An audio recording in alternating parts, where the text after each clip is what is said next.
Thank you all for attending this crucial and timely event this evening. For those of you who don't know me, my name is Alexandra Smith. I'm the Director for Canada and Jew Hatred and Strategic Engagement for the Lawfare Project. This week, the world witnessed yet another brutal reminder of what extremist ideology produces. 16 Jews were murdered simply for expressing their Jewish identity from celebrating Hanukkah. Among the victims was an 87-year-old Holocaust survivor who was killed while shielding his wife. They were targeted and murdered by radical Islamist terrorists who reportedly pledged allegiance to ISIS. These terrorists targeted Jews, but history and reality make clear that Jews are never the final target. Christians, women, LGBTQ plus people, and anyone who refuses to submit to Sharia-based rule are also marked. Extremists seek to transform free, pluralistic societies into theoretical states governed by fear, violence, and religious coercion. This lesson is clear. When extremist ideologies are tolerated, excused, or imported without firm safeguards, anti-Semitism becomes normalized and violence inevitably follows. This is not an argument against immigration, diversity, or religion.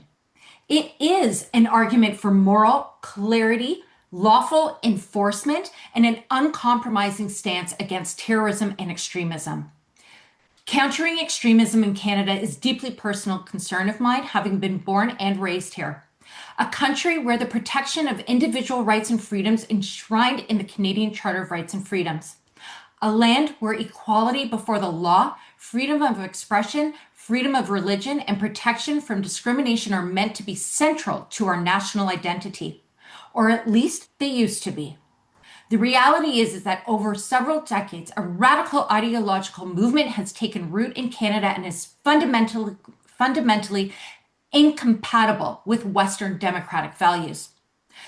As recently reported by Global News, Canadians are increasingly identifying with, defending, and excusing extremist organizations such as Hamas, a listed terrorist entity whose founding charter explicitly calls for the destruction of Jews and the elimination of Israel. This is not a criticism of Islam, nor of immigrants who come to Canada seeking freedom and opportunity. It is a warning about political and religious extremism, an ideology that rejects pluralism, refuses integration, and seeks to replace democratic law with authoritarian religious rule.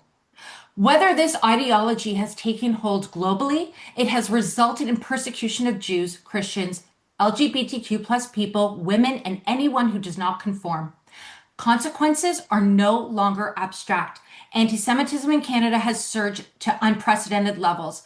According to B'nai B'rith Canada's 2024 annual audit, anti-Semitic incidences have a record high of 6,219 incidences, the highest number ever recorded since this began in 1982.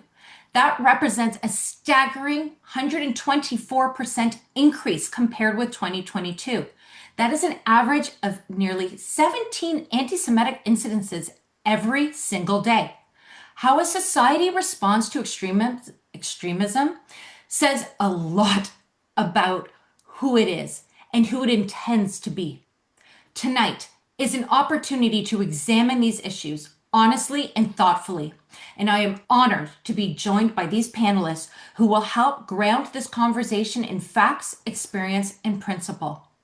With that, I am pleased to turn the discussion over to our panelists.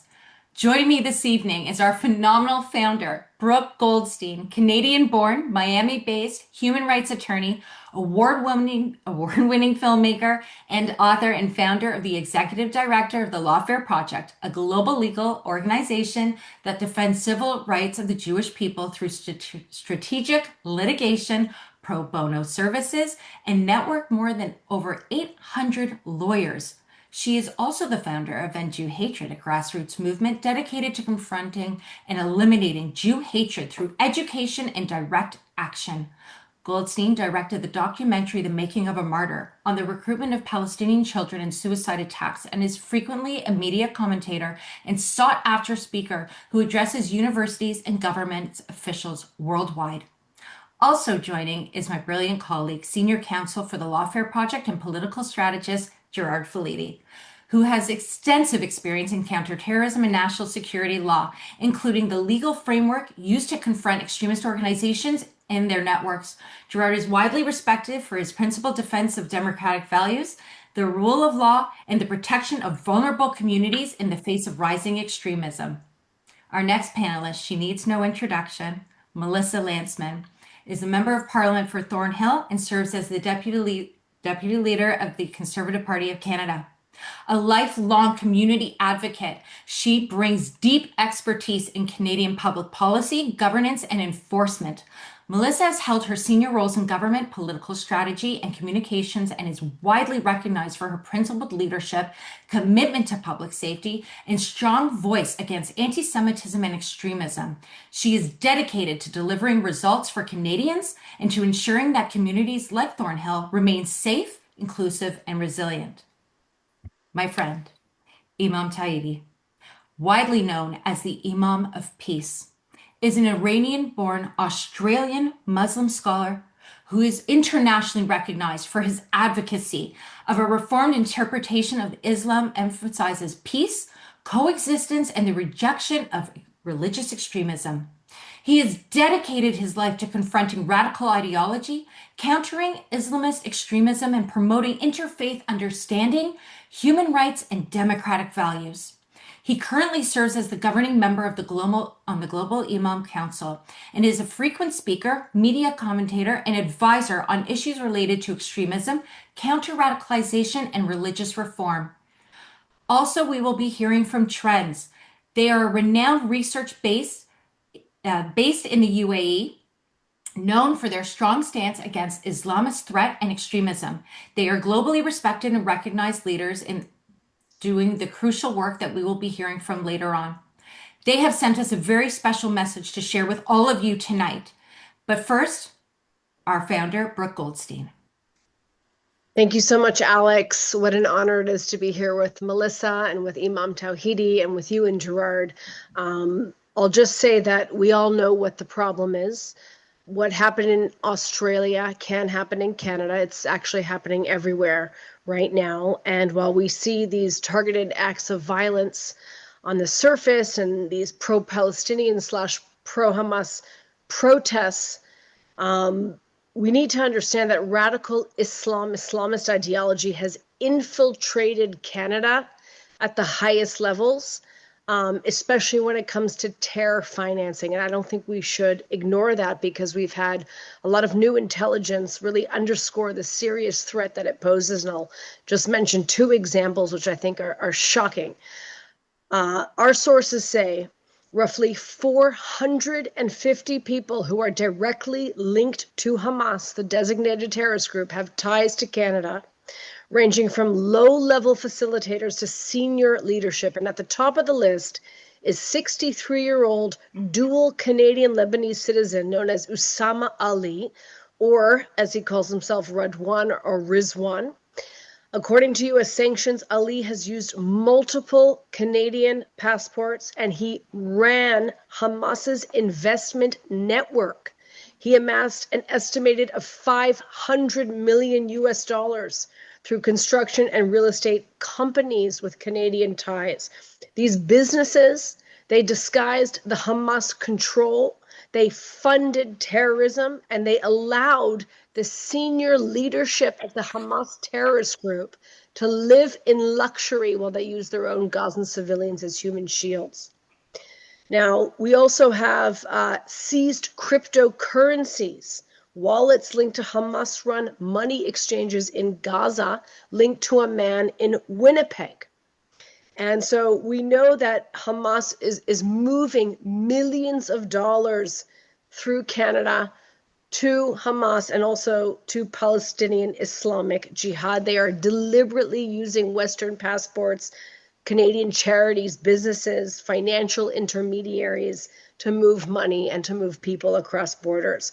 Now, participation with Hamas, the facilitation of material support to Hamas is illegal both in Canada and the United States. And yet our government and law enforcement is allowing these terrorist-linked individuals to exploit their Canadian citizenship, to exploit immigration laws, and obviously to exploit our financial systems and endanger the national security of all Canadians. And I'm incredibly distraught to see my beautiful Canada that I grew up in be transformed into basically a third world country when it comes to terror financing.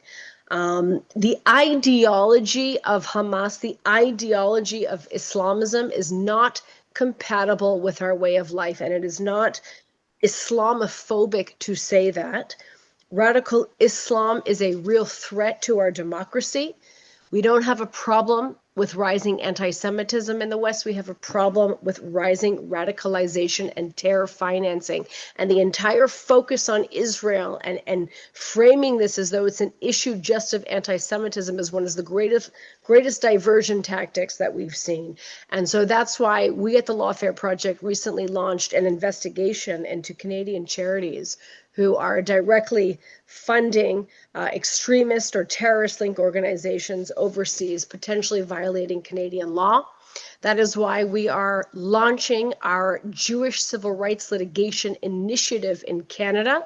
We plan to amp up the litigation that we've done in the United States successfully, now turning to Canada. We have a lawsuit right now against the Ontario College of Art and Design on behalf of a Jewish student. We are representing the former chief of the Alberta Human Rights Commission against the National Council of Canadian Muslims because he was fired for being Islamophobic. If we don't we need to set a legal precedent in Canadian courts that speaking publicly about the very real threat of theologically motivated terrorism is protected speech, that accusing and slandering someone of being racist and Islamophobic and leading to their loss of a job position is a tort, is illegal, and you cannot do that. And then obviously we are providing on an ongoing basis pro bono legal support to Jewish communities and persons who are being discriminated against, because if we don't uphold our civil rights and our democracy, no one else is going to do it for us. We must uphold the rule of law in Canada. Absent the rule of law, we will see radicalism winning. And that is also why we launched End Jew Hatred in Canada, because every Canadian needs to use all the tools and strategies that are available to him or her. And that is what we are going to discuss on this call. That is why it's going to be incredible. And I'm so happy to be joined by such knowledgeable speakers and to engage now with the community on tactics and strategies and actions that we have to take to win this war, to be informed and to act. Because unless we act now, we are going to lose our country. Brooke, thank you so much for your words. They're always powerful and inspiring. We are going to turn it over to a very special message that was sent to us from our friends at Trends. Stay tuned.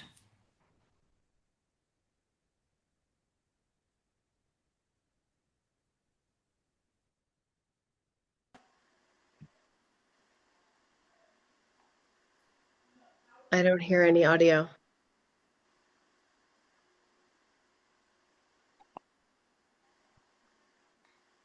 Ladies and gentlemen, distinguished guests, thank you for joining this timely and necessary discussion. I recently had the honor of addressing the Parliamentary Forum on Peace and Security in Ottawa. From that vantage point, it became clear that Canada stands at a strategic crossroads. This is a country defined by openness, diversity, and national strength.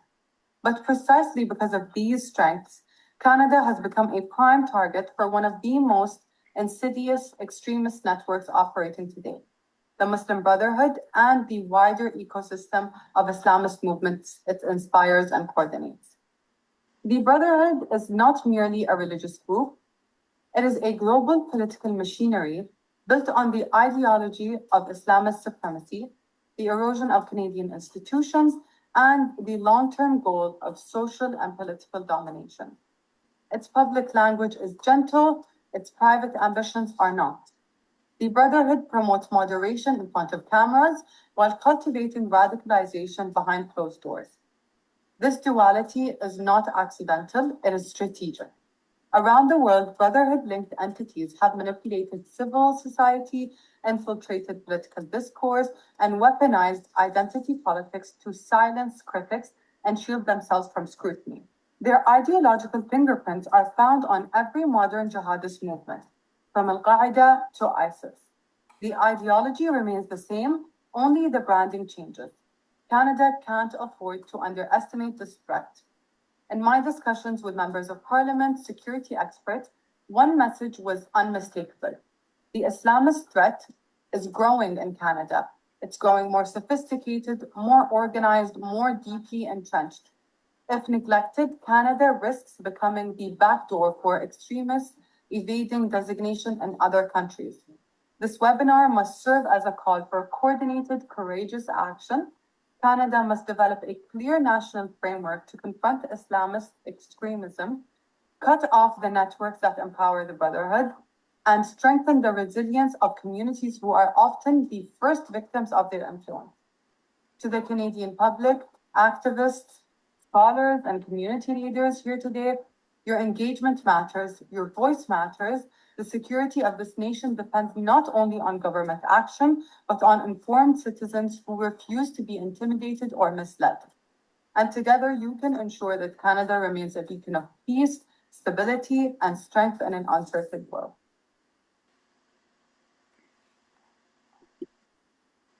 Amazing. Thank you to our friend at Trend. So Imam Tawhidi, let's start with you.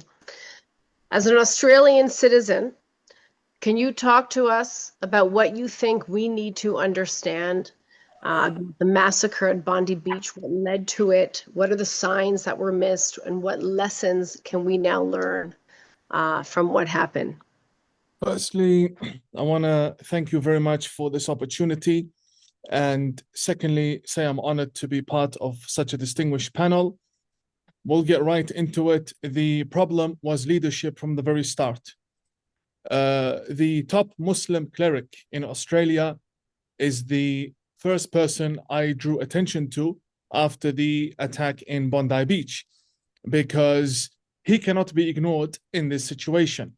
In 2012, he personally got up from Australia to visit Hamas. He met with Ismail Haniyeh, the leader of Hamas. And when he returned back to Australia, he came with enough media coverage to tell us what exactly he was doing in Gaza. And in his own words, I quote, he said that we had come to learn from the sons of jihad. Fast forward to 2025, we see exactly the direction that the Imams Council in Sydney has had. Their directors have been very sympathetic to jihad, and they are also members of the Global Imams Council of the Muslim Brotherhood. Now, I want to just say, when it comes to Islamic leadership, this cannot be it. And the reason why this is it is because the Australian government has allowed for a few I don't like to use the word crooked, but amongst ourselves as clerics, we call them crooked clerics. These are not men of God. These are people who call themselves muftis, but have not a single fatwa for harmony and coexistence and bringing people together. They are only condemning terrorism when they feel compelled to do so, when the media rushes to their offices, when they think not doing so is going to cost them a lot. That's when they speak. They never voluntarily speak and host events. This is the type of organization that the government relies on for votes, because again, they have tactics that bully and make sure that they intimidate enough clerics to push congregations to vote in a certain manner. So we're looking at a problem in leadership, both on a religious and political level in Australia. The response has been disgusting, because the two statements came out of the Islamic leadership in Sydney. The first statement after the Bondi massacre does not mention Jews, does not mention Hanukkah, and does not mention the word terrorism. Then we saw a second statement that mentions all three. The Prime Minister's statement also does not mention Hanukkah, Jews, or the word terrorism, and refers to it as though it was an unfortunate event. And I said in one of my interviews, an unfortunate event is when you're stuck behind the train and you miss an important meeting, not when people are massacred as young as 10 years old and we have tens of them still injured. That is a massacre and it needs to be called out. I think the policies in Australia with regards to Islamist extremism, and here I want to pause because I want to clarify for our guests what the term Islamist actually means. There is a clear distinction between Islam and Islamism. And the very brief explanation for this is people who use religion for political means. Religion, at the end of the day, is a very important, powerful tool, a bridge that organizations can use to manipulate and mobilize people, whether it be based on emotions or ideology. That's exactly what the regime does in Iran. And that's exactly what Hamas does in Gaza. The use of religion for political purposes in order to attain complete control. And they are telling you exactly what their goals are by just looking at their logo. The Muslim Brotherhood logo, for example, is planet Earth with their flag stabbed right through it, telling you they're seeking global domination. Their other logos involve swords and so on. But the point I'm trying to make is this. The Muslim community in Canada, and this is a very important distinction, we have seen after October 7, around 50 to 100,000 people protesting. And I say this in most places because it's important to highlight. 100,000 protesters across Canada in support of Hamas show you that 2.5 million Muslims are not interested in this approach. 100,000, 50,000 cannot be representative of nearly 3 million Muslims in Canada. And the same applies because numbers matter. Numbers matter, and yes, we have imams who are using their pulpits to advocate for violence and hate, but they do so for several reasons, and it has everything to do with the framework of the Muslim Brotherhood. Firstly, they were here first. So they are second to third generation. They speak English fluently. They understand the system better than anybody else. Moving on, they have the most lavish mosques. And I use the word lavish because they are set up and designed in warehouse styles in order to embrace you the minute you walk in.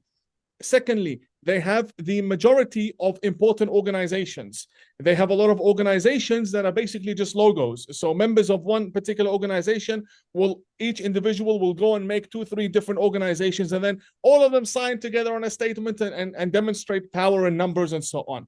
But the point is they're a minority. But they are a minority that have been embraced by the government. And here I mean the Liberal government.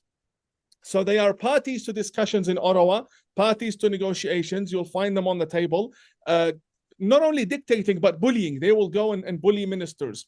Now, the Muslim Brotherhood has two very important arms, and I will conclude with this, in Canada and in the West in general.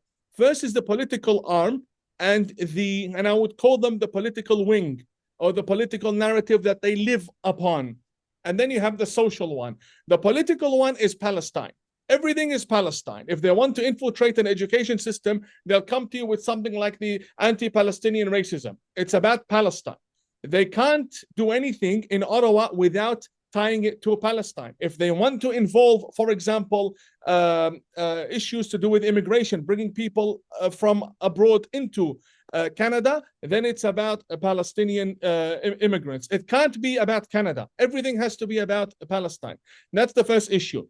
And the social issue that they rely on, Islamophobia. Everything's Islamophobia. You cannot issue a statement without being called an Islamophobe. And here I want to say, by now we're all tired from this heavily politicized term, but it's very important that we keep in mind that by their standards, the majority of Muslims in Canada are Islamophobes, which is something we cannot accept. I ran away, me and my family. Firstly, we ran away from Saddam Hussein. Then we ran away from their regime in Iran. Both of them Muslim. The majority of immigrants either fled from Islamist dictatorships or are opposed to them. Hence, their families are here and they were born here. This rejection of such an Islamist extremist governing system does not make us Islamophobes.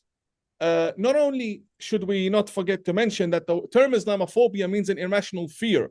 This can be applied to someone who is afraid of strawberries, someone who's afraid of a banana. You cannot call me an Islamophobe for being afraid of ISIS and Hamas who behead people and record it in a cinematic way. This would be very necessary fear and very rational fear and logical as well. So to wrap up, I want to say that the Muslim Brotherhood has very limited tactics, but unlimited resources to push these tactics forward.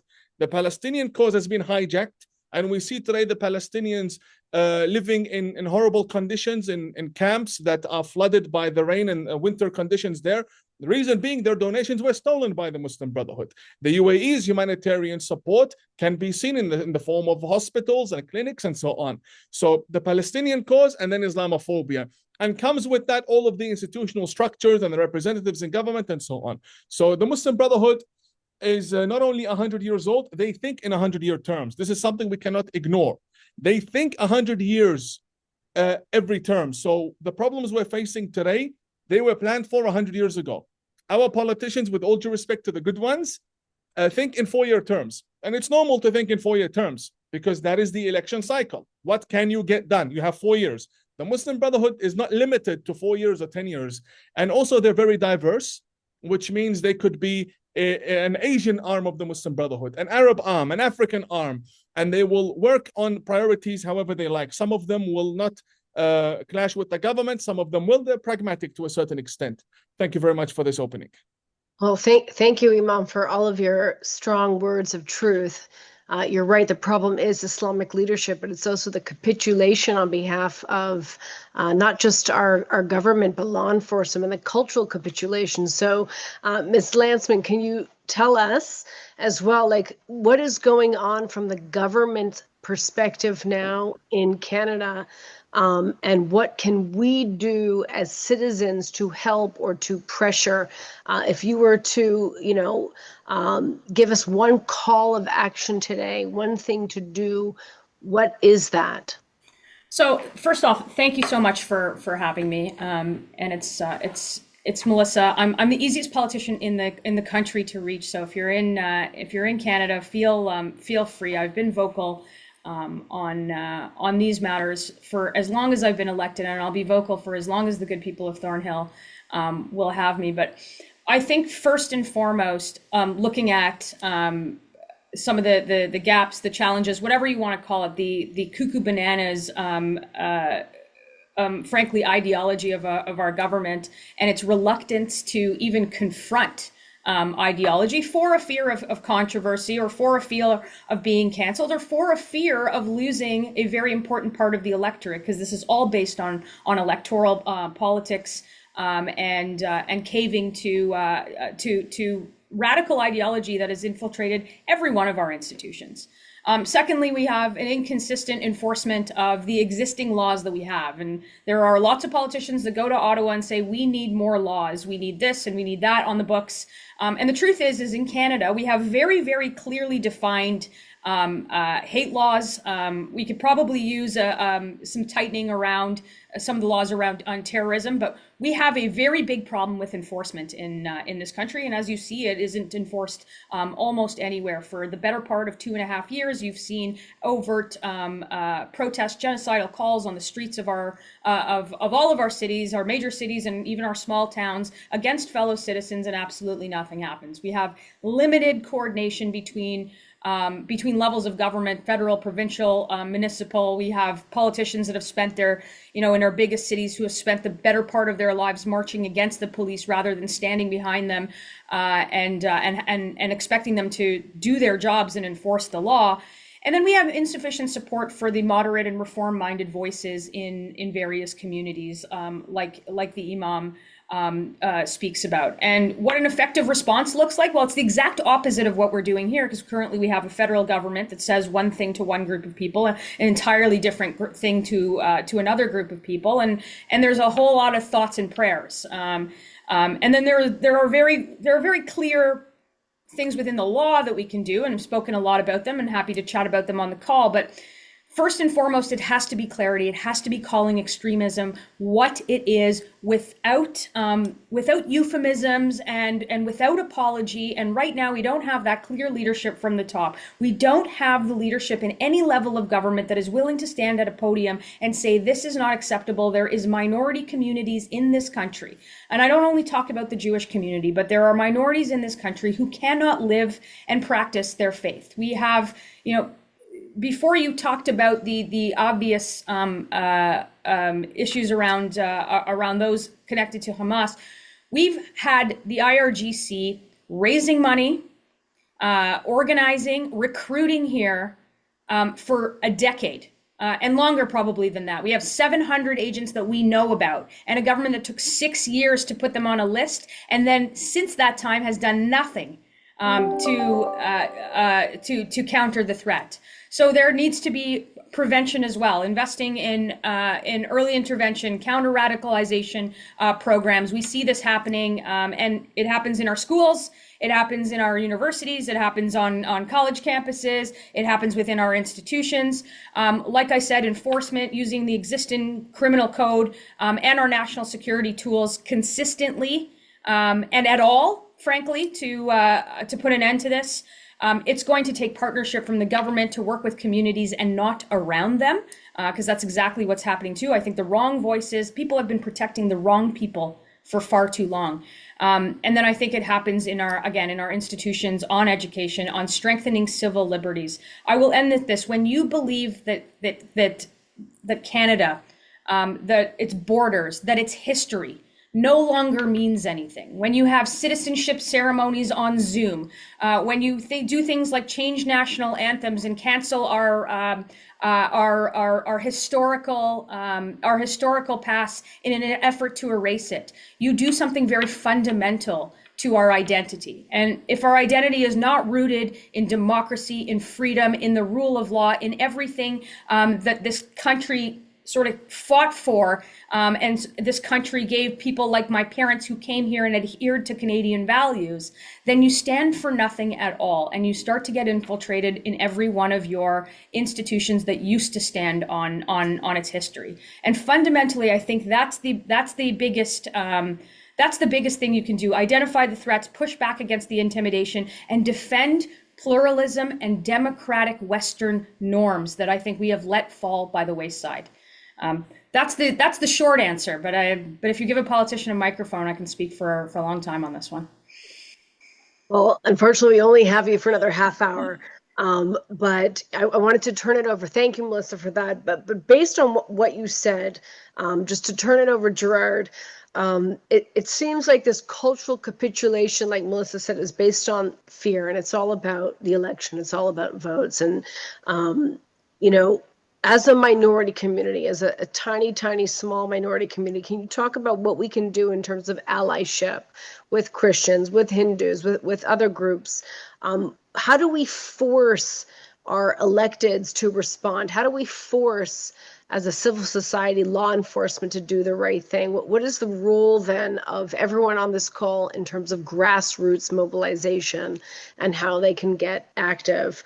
And just to emphasize what Melissa said, is just so important. Clarity is important. The ability to talk openly and freely about these issues and not being afraid, which again is why I think our legal representation of those who are being accused and slandered and fired for this crime of being Islamophobic, to call issues what they are, is number one. So do not be afraid to speak out publicly. We are here to protect you, to provide pro bono legal support. But Gerard, tell us what everyone on this call can do now. Well, what everyone can do is to realize that by the time we get to law enforcement, by the time we get to government action, it's not that it's already too late, but the system has already been baked against us. That the government is aware of a lot of these issues, but there is nothing to act on when it's become so normalized. So what we need to do is we need to build these alliances with other communities. This is not a Jewish issue. It's not a Muslim issue. It's not a Christian issue. This is a whole of democracy issue.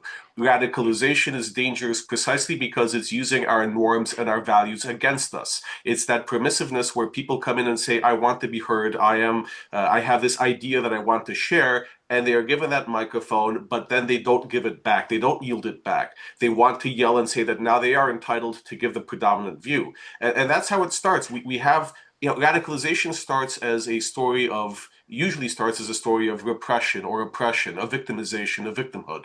And that is a story that appeals. The problem is that we are prevented from thinking critically about these issues. We are prevented from thinking critically because the people who have seized that microphone don't want to let it go.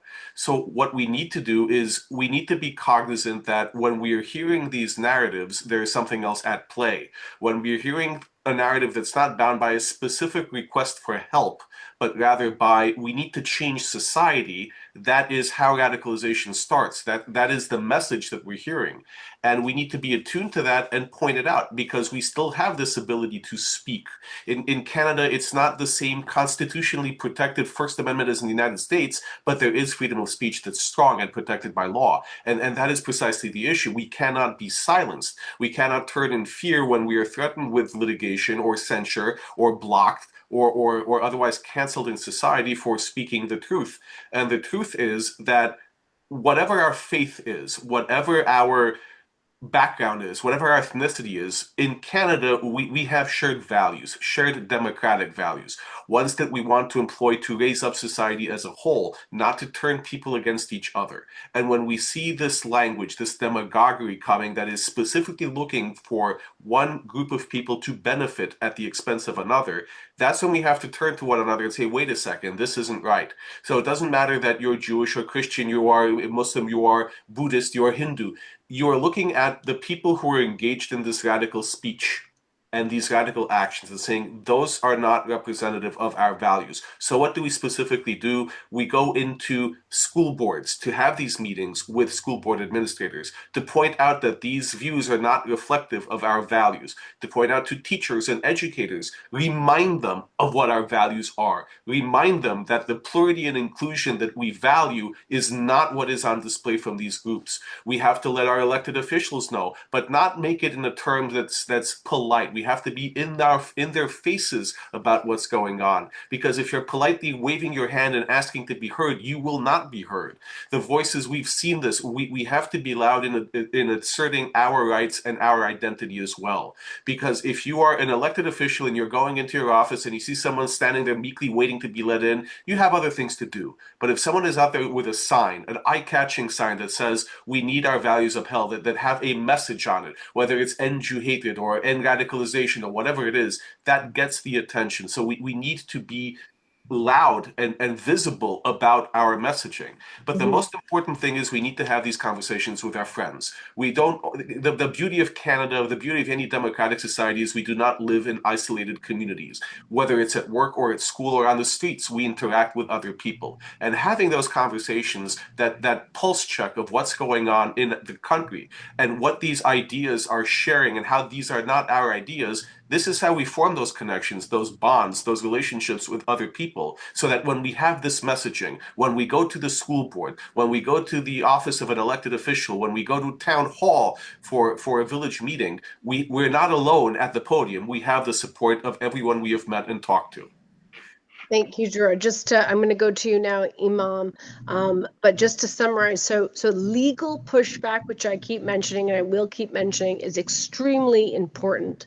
The second, allyship, to do whatever you can to go to your local church, to go to your communities and to physically make friends and go in and start a conversation based on a narrative that there is a shared threat.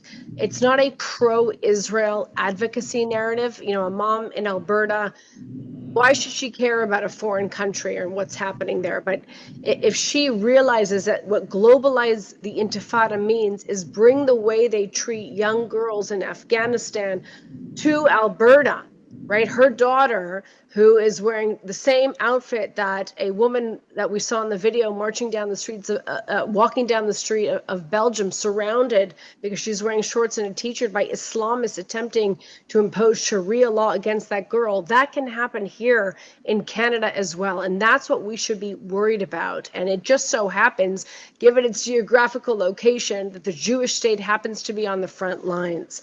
And then mobilization, running for school boards, demanding change in the curriculum. But on the alliances and the mobilization issue, what are we mobilizing against, really? It is a stealth campaign by the Muslim Brotherhood. And Imam Tawhidi, you've described the Muslim Brotherhood as the greatest threat to Canada's national security and the ideological root of most Islamist terrorist groups. Can you please articulate for us here why you believe that to be the case? The Muslim Brotherhood has been very successful in Canada. Being active is not the same as being successful. In many countries in Europe, the Muslim Brotherhood is active. They're active online, they're active in social events, but they're not successful, meaning they are not the go-to party for those respective governments as the spokespersons and representatives of Islam, of the Muslim community. So in Canada, not only are they active, they're also successful, meaning that they've succeeded in their own ambitions and their own goals to make themselves the face and the go-to party with regards to anything to do with Islam, the Muslim community, Middle East policy, Israel, even Israel, and even now the Jewish community. I dare say that in many meetings, I have either witnessed or I have heard of these instances where members of the Jewish community speak to an elected official or a minister with regards to a matter of concern. And the answer is, we need to see, bottom line is this, we're here for you, but we also need to make sure how this will look in front of the Muslim community. The Muslim community does not know what is going on in these meetings. Who knows are the few 10 to 20, 30 Muslim Brotherhood activists. That is what gets classified as Muslim community. So the Muslim Brotherhood is a threat and is dangerous, not only because they have an organized structure, but because they have infiltrated in a way, and we Arabs, we describe it like cancer. They've like cancer in the veins of whatever system, and America, of course, has been the crown jewel for the Muslim Brotherhood for a much longer time than in Canada. Close to 100 years. And many people, when I say that in my interviews, they say, but the organization is just around 100 years. How could it be? That's because of how successful they were. Yes, physically, Muslim Brotherhood as individuals have been in America close to 80 years. But their ideology was there beforehand, because the minute Hassan al-Banna published his In the Shade of the Quran, and the minute the charter of the Muslim Brotherhood was finalized, copies of it was translated and dispersed across the world. So the ideology and the reception of the Muslim Brotherhood was there before the people actually traveled from the Middle East to America. But long story short, I want to speak about allies. The GIC has been the most consistent ally to the Jewish community and the Christian community, whether it be Christian persecution in Africa, we have a stance, whether it be anti-Semitism, we have a stance on it. We mobilize people, we attend, we show up, we make sure that the extremists don't get to operate without criticism and that they are not unchallenged. However, I think the Jewish community in Canada has been betrayed and backstabbed, and it needs to be said. For a very long time, the Jewish community has either attended or hosted interfaith events with certain imams, and come October 7, those same imams backstab the rabbis and the Jewish community because they either side with Hamas or they do nothing that was discussed. Coexistence, harmony, solidarity, we're there for you, you need to be there for us. None of that took place. The only organization that stood side by side after October 7 was the GIC in Canada, and we're proud to do so.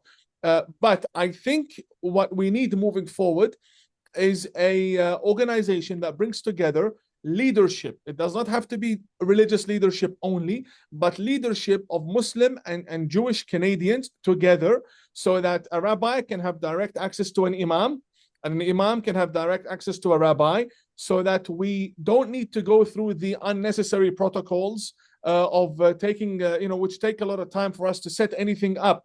There needs to be an organization that if a rabbi needs an imam, immediately he can reach him, and vice versa. So the GIC is working on such a framework. We have already several meetings in place for the new year with the Christian community. And of course, with the Jewish community, this will follow immediately after Hanukkah. So we start 2026 with a powerful allyship of Abrahamic brothers and sisters. And of course, this can be the base that then expands to including members of other faith and no faith. As long as there are communities being represented here, I think this is what will represent what Canada looks like in terms of harmony, coexistence, and us having community to community bridges. I think interfaith frameworks already exist and they're excellent, but I think this requires something beyond faith. I think this requires us to connect on a human level. Thank you. So Imam, just right before I go to Melissa, just to follow up on that briefly. So what are the chances that we can mobilize the Muslim population in Canada, or is it too late? Is the radicalization too deep? And what can everyone on this Zoom do to help the GIC in its mission? With regards to mobilization, the Muslim community is, firstly, when I say diverse, very, very diverse, and for many, many reasons. So please, it's not like the what is it? Remind me again. Two Jews, three synagogues. It's not like that. It's much. So you do have the Shia Muslims and the Sunni Muslims, and then you have the ethnic groups, right? The Pakistanis and the Indians and the Malaysians. They all have their centers, but even within those, you have more tribal fractions. So it is very diverse. So which basically means radicalization is contained in a certain area. We're not going to mention Mississauga region, but usually it's within that atmosphere. And then, of course, you have the Muslims that are, you cannot see the difference between them and Canadians, which is beautiful, like the Ismaili Aga Khan, Ismaili Center and the Aga Khan, whom everyone is familiar with. Now, that is a community that we respect and work with. I would like to take a few more seconds to say this. The Muslim community is not radicalized. There are radical elements that are in control, and they are the face of many parts of the Muslim community. But the Muslim community in general is not radicalized. The basic, like every other community, want to make a living, raise their kids, have a family, go to school, be successful in the end. So that is the reality of the Muslim community, just like we have in every other community. The radicals, however, have an intimidation tactic. Those good Muslims in Canada cannot be mobilized easily. So, Brooke, it's not too late. It's too early. It's too early. They cannot be mobilized. Why? Because they're convinced that such and such organization are the only ones that can represent Islam, and they will come for you in ways that are not democratic. They don't respect the law. They'll come and they'll intimidate. They'll come after. One person tells me they dug up his first girlfriend from high school, right, and started harassing her. Things that have passed 25 years, they will harass in every way possible. Jobs are at risk, everything's at risk. So it's too early. It will begin to change when there's a Muslim alternative to the Muslim voice in Canada. When the government starts saying, hang on, we're in a democracy, we'll listen to you, but we'll also listen to the GIC. When you diversify Muslim leadership, that is when it becomes very difficult for the Muslim Brotherhood aligned organizations to have a monopoly on the Muslim community. As for support of the GIC, our website, imams.org, has enough information on how one can reach the GIC. Again, I say this, we're independent in every sense of the word. Our sovereignty is what allows us to operate in such a way without being controlled. And we have allies within the Muslim and Jewish and Christian communities that we partner with on many initiatives. Brooke, I've known you for many, many years. People can reach us through the Lawfare Project if needed. We're a charity. And at the end of the day, everything we do is... So can I just say this? the last initiative, the most recent initiative of the GIC was the Symbols of Terror Guidebook for Law Enforcement, which I have in the other room, but I'm not going to get up and bring it. Thank you so much, Alex. Look at that. You have the background on. Yeah, that is an extraordinarily helpful book. I've been using it as well. We'll send around a link for everyone to be able to download it. Thank you. Thank you very much for having me. Thank you. Okay, so just, the GIC is engaged in so many of these important initiatives. I really think everyone here should support them. But Melissa, to you, I'm going to ask two questions because I know that we're short on time, so hopefully you can address both of them. You are extraordinarily effective in the media. And everyone keeps saying, well, we have such bad PR and we're losing the narrative battle. I don't think, again, this is a pro-Israel narrative. I think this is a civil rights issue. I think this is a national security issue. There's a lot of people on this Zoom who are very active on social media. Can you give us a couple pointers in terms of what you think is a good narrative? And then the second question is sort of follows the conversation we had when we were signing on to the Zoom before we opened it up. Can you tell us a little bit about, if you're seeing the same thing, the capture of the right of the conservative here in the United States? The left obviously has been captured. We've lost the Democratic Party to, in any evaluation. They just do not stand for freedom and democracy anymore, and obviously coddling the Islamist narrative and appeasing it. But now we see an effort to divide and capture the right in the United States. Are we seeing that also in Canada? Now we have the Islamist left and right alliance, and how do we combat that? Yeah, look, I'll start with your second question first, because the answer is no doubt, but certainly not to the same extent. And I don't think that we're, the internet doesn't have borders, and we all know that. So things that happen in one jurisdiction obviously flow into another.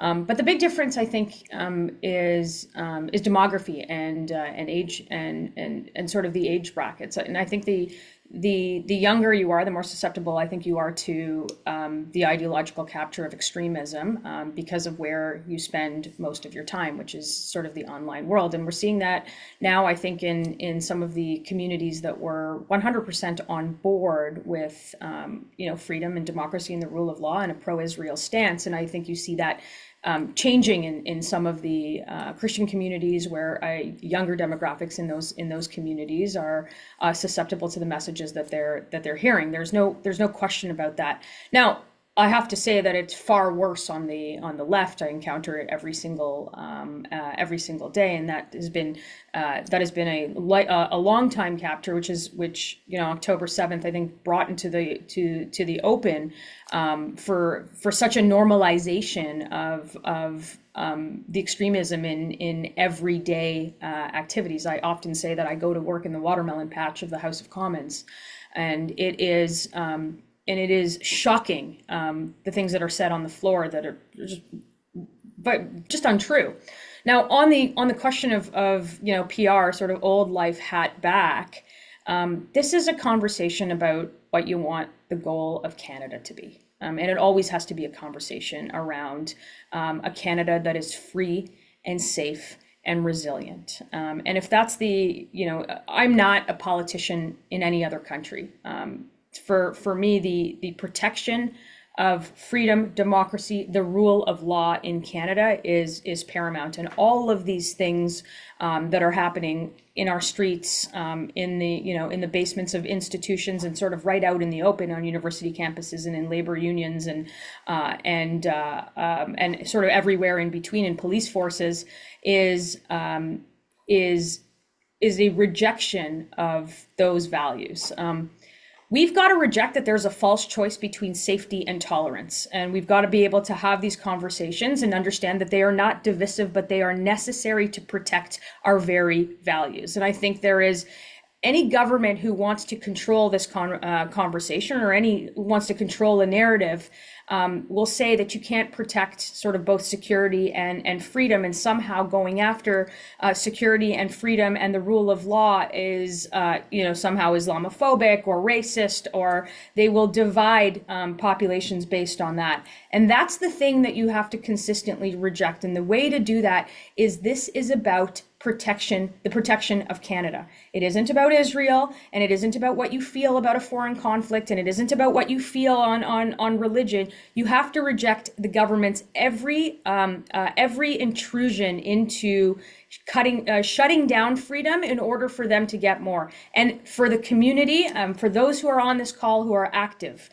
whether it's with the Lawfare Project, or whether it's with the Imams Council, or whether it's on the streets protesting in your own communities, however you do it, remember that the government that you have today in Canada tries to divide populations based on these, and they will try to limit your freedom rather than giving you more of it, because it is their way of controlling this situation. That is the narrative you have to fight back against. This isn't about any other thing outside of the Canada that we want to see. So it's the protection of our historical monuments and what it means to be Canadian and our identity, and the Western values that we want to live in, the ones that attracted people to Canada, and the ones that are going to keep the right people in Canada. And then, of course, there is the legal aspects of this. There is a tendency, and I'll end with this. There is a tendency to do the most expedient, quick thing, which is, shut down the protests, or shut down this thing that is happening this weekend, or stop raising the flag.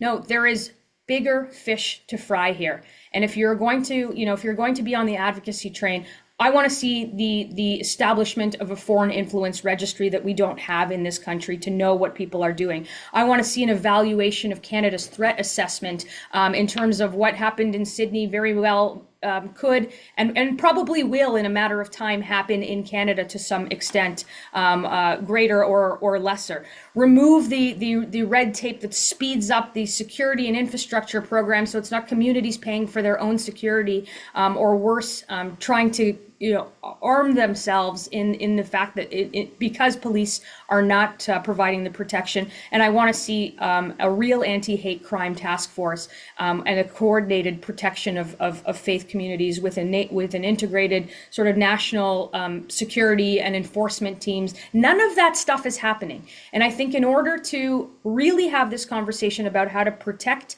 Western democracies, those are the things that the community needs to be talking about, and not shutting down the Sunday protests or raising some flag or something that happened in a school. I know all of those things are immediate and important, but fundamentally, there are much, much bigger things that the federal government should, could, and isn't doing.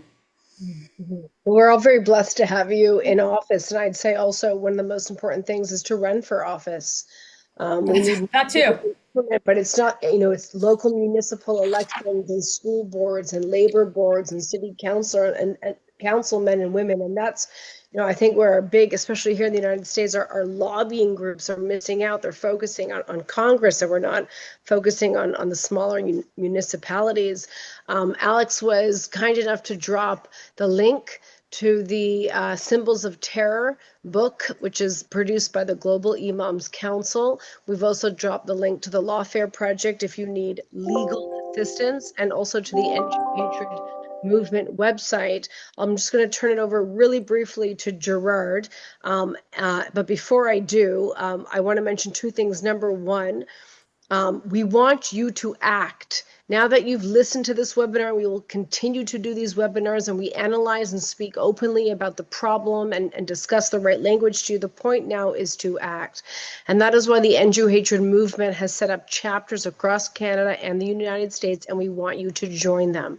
What happens is you join them, you alert us to a problem that you want to solve. We provide you with free pro bono legal support, strategic support, and also financial support to organize actions, protests, mobilization, mass reporting, click sign campaigns, etc., to solve some of these problems on the grassroots level.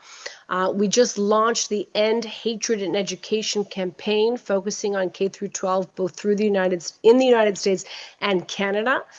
So Gerard, I'll turn it over to you briefly to conclude on what End Hate in Education K through 12 does, how people can be active, because it's all about the curriculum, right? That's what it's about. It's about the indoctrination of our youth and then Alex to closing remarks, please. It is, and I'd just like to tie in what Imam Tawhidi said. Canada often relies on umbrella community representatives. And when you have a government that's hesitant to publicly acknowledge that nonviolent Islamist movements are a long-term threat, that void, that vacuum is filled by the most organized, not the most representative voices. And that is really where we have the opportunity to join as groups and fill in the silence, because that silence creates vulnerability. That silence creates the issues that we're dealing with. And one place where people can start is with education, by filling that silence with our voices in schools, in school boards, in meetings with educators. And Alex has put into the chat the availability of our resource that we have. It's Canada specific as well, on a guidebook for parents on how to do these things, how to find out what's being taught in their children's classes, how to get the curriculum, how to make change within the school district. And these are a very useful tool so that you can actually start filling that silence with our positive messaging, and take back the narrative to be able to explain what the problems are and how we can work together to solve them. So that's really the end hate in education in a nutshell, because the problems that we're seeing in society right now, whether they're on a college campus or on city streets, we've seen the devastation that's taken place. That starts when children are young. No one is born with hate in their heart. Brooke highlighted this very well in an amazing documentary that she did that's still as relevant today as it ever was, Making of a Martyr. But hate is taught. And we don't want that hate being taught in our schools. So the End Hate in Education campaign is critical to know what your rights are, know how to make that change in education so that we don't have that indoctrination and we can fight back where it matters most. So I encourage everyone to go to the website, download a copy of that guidebook, and to reach out to Alexandra for more guidance on what they can do at a school, in their community, to join a chapter, to join a WhatsApp group, to be able to be mobilized along with all of our allies. Thank you. Thank you. I wanted to ask Imam Tawhidi, do you have any concluding remarks before we conclude the Zoom with Alex? I want to thank you very, very much for hosting this webinar. Very timely, very necessary. And I also want to assure the Jewish community that for every Islamist extremist out there, you have communities of people like myself around the world. We're the second largest religion on planet Earth currently. So it's safe to say that you have communities of people who stand by you. And please know that I am not the only imam who is doing what I am doing. Yes, there are language barriers. There are many, many imams out there who are good people, who are speaking in their respective languages, in their local media. I know them. I'm in touch with them. The Global Imams Council stands with you in this difficult, trying time.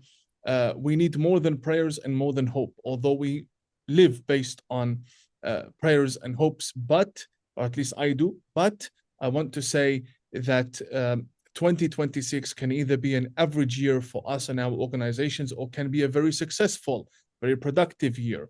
And this requires us to unite, to coordinate, to unify our resources and efforts in a certain direction, because yes, we hosted this wonderful, phenomenal, productive webinar, but during this time, the Muslim Brotherhood just got stronger, and they achieved a few objectives. So I think we need to unite and have regular meetings, and I'm looking forward to doing that with you, Brooke, to see how we could strengthen our alliances. And thank you very much for having me today. Thank you for joining us, and thank you to Alex for organizing this. Thank you. And Imam, you and I had the opportunity about speaking about what that type of alliance and board looks like. And I, for one, am very much looking forward to building that in 2026 with Brooke. So in conclusion for tonight, bad actors deliberately attempt to divide us, when in reality, our communities are natural allies. We are united by shared values, the sanctity of life, freedom and belief in democratic governance, in opposition to extremist ideologies that threaten us all. So we cannot allow people to be targeted for their faith, their identity, for their existence. Nor can we afford to remain silent. while extremist ideologies undermine the very freedoms that define Canada. This threat is not theoretical. Canada must choose whether it will remain a free society grounded in democratic values or whether it will allow those values to be eroded by ideologies that reject coexistence altogether. Each and every one of us plays a part in making that effort and to advocate for it. So before I say goodnight, I want to thank all of our participants for their important insights and to thank you for all of you who took the time to be here and gain better understanding of the Canada we are facing today. I want you to watch your inboxes for the next steps and call to action.